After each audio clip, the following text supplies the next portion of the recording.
burst into flames, but dozens of others survived. NBC's Steve Patterson joins us live with the latest. Steve, what more do we know?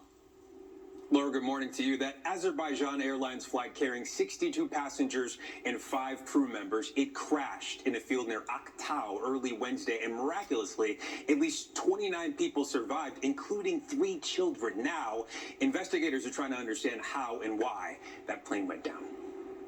New images this morning of that terrifying plane crash.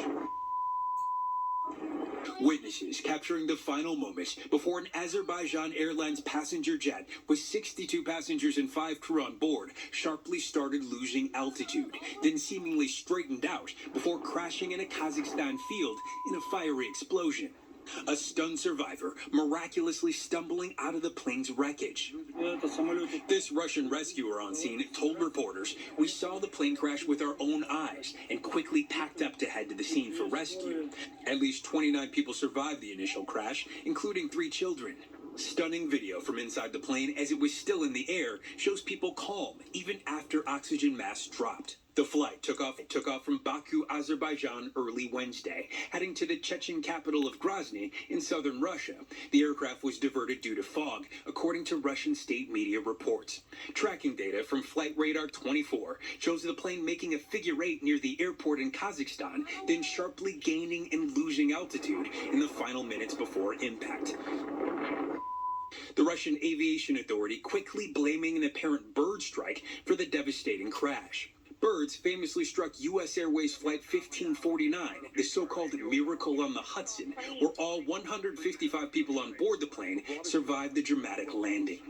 The investigation remains ongoing as speculation swirls around a theory that the plane was shot down, including from a Ukrainian national security official who says it was shot down by a Russian air defense system. Experts also pointing to the kind of damage to the aircraft and recent military activity. Follow-on video examination of the wreckage and circumstances surrounding the airspace security environment in southwest Russia leads Osprey to assess that the flight was likely shot down by a Russian air defense system. The Kremlin responding that it would be incorrect to make any hypothesis before the investigation comes to conclusions. And as for that bird strike theory, the expert we spoke to for that story says if there were a bird strike, passengers likely would have reported more than one explosion, and the damage to the aircraft would appear much different. But remember, this is all according to preliminary assessments, and a lot still needs to be investigated.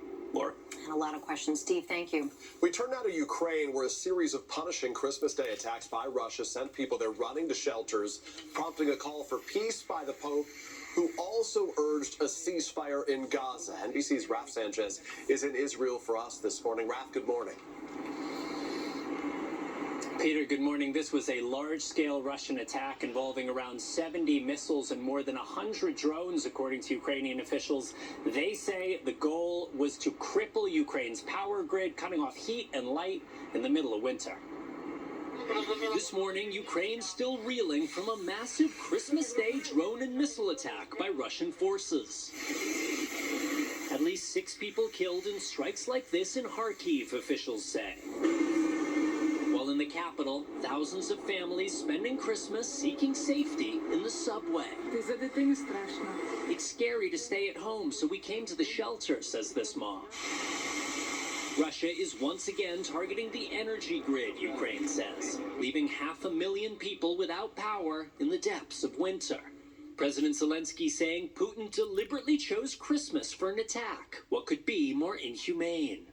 And President Biden calling the attack outrageous, vowing to surge U.S. weapons to Ukrainian forces. But nearly 3 years into this grinding war, Ukraine is losing ground in the east and struggling to hold territory it captured inside Russia, where Putin's forces are supported by thousands of troops from North Korea. Also bracing to see if Donald Trump will try to end the war, and on what terms. Gotta be a deal. Too many people being killed. But on the front lines in Donetsk, Ukrainian soldiers celebrating Christmas with their comrades and saying they're not giving up. We can't be with our families right now, but we're united by our military family, he says. per arrivare a una pace. In his Christmas Day address in Rome, the Pope appealing for a ceasefire not just in Ukraine,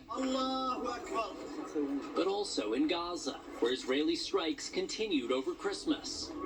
And just a few hundred Christians remain in what was once a vibrant community.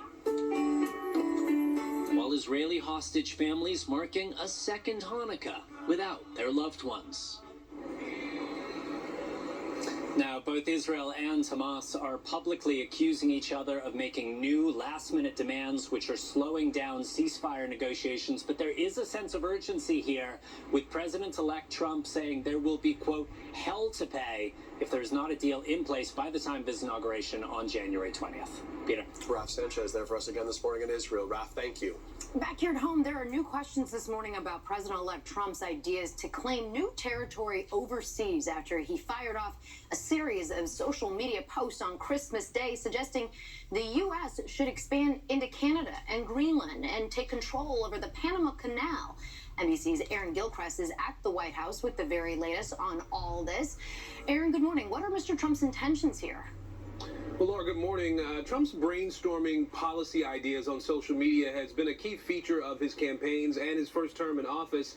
There were no signs of him slowing down over Christmas Day either. The president-elect starting off a holiday truth social post expressing frustration about the U.S. pouring money into repairs for the Panama Canal. That's after he already said he would demand control of the canal back if Panama doesn't ease usage fees. And this comes as he also named his pick for ambassador to that country, Miami-Dade County Commissioner Kevin Marino Cabrera.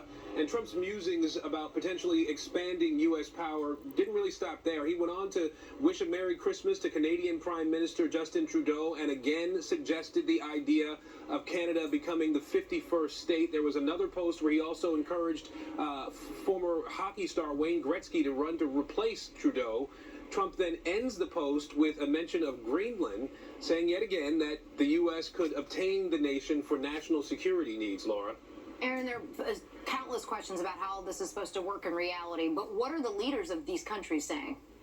Well, these leaders are all really pushing back on these ideas from Mr. Trump. Panama and Denmark both insisting that they are not selling anything, and it remains to be seen if all of these comments amount to real foreign policy goals, some sort of strategic positioning, or if they're just plain internet trolling, Laura. Fair enough. Aaron Gilchrist at the White House for us. Thank you. This morning, after weeks of anticipation, it appears that one streaming powerhouse is officially ready for some football. Netflix making its NFL debut on Christmas Day, airing a live doubleheader that featured a Beyonce halftime show, the Beyonce Bowl. They're